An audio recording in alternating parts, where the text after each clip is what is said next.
Magandang gabi mga kamitya, mga kagimat.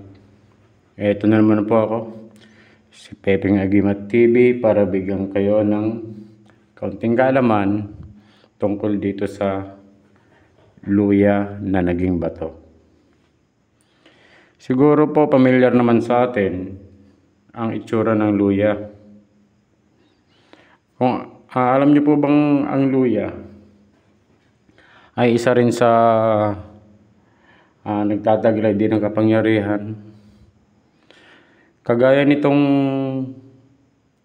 luya na naging bato na ito. Ito po itong luyang ito'y aksidente ko lang na nakita lang sa likod bahay. Ayan po.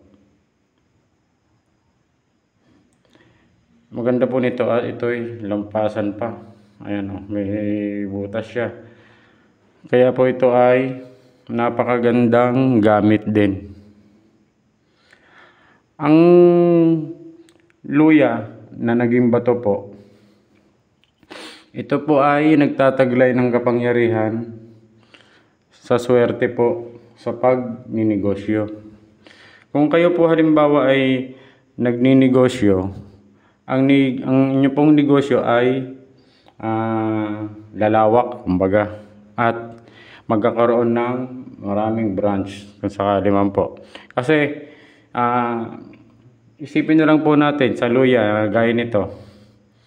Pag ito'y itinanim mo ganito kalaki, pag itinanim mo ito, siguro after 6 months ang harvest ng luya, makikita nyo mga isang timba na makukuha nyo.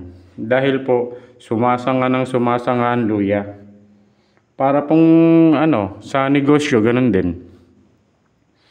Kapag ginamit nyo sa negosyo ito, dahil ito yung mutya na, dahil po ito ay hindi na po ito yung luyang yung malambot, ito'y bato na. Ang maganda nito, lampasan pa. Kaya ito, meron din itong taglay na kapangyarihan para sa tagabulag. Ayan po. Diba? Ang tunog, alam nyo naman po na talagang ito'y hindi na ito luya na yung pwede pang kainin. Ito po'y mutya na. At ito'y napakagandang gamitin sa negosyo. Gaya po ng una ko nasabi, na pag ito'y ginamit nyo sa negosyo, ang negosyo nyo ay uunlad.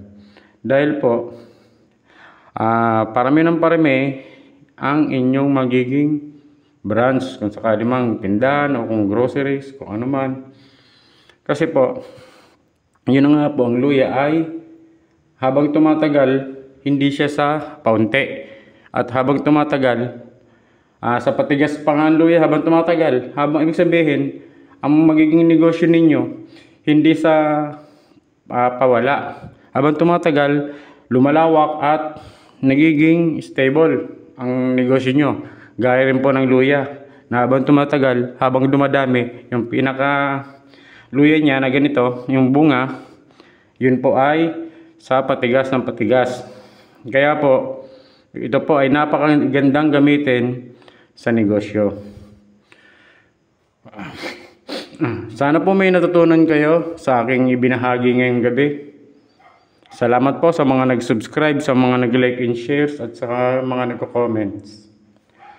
Sa mga hindi pa po nakapag-subscribe, pakasubscribe na rin po. Maraming salamat po at isang mapagpalang gabi sa lahat.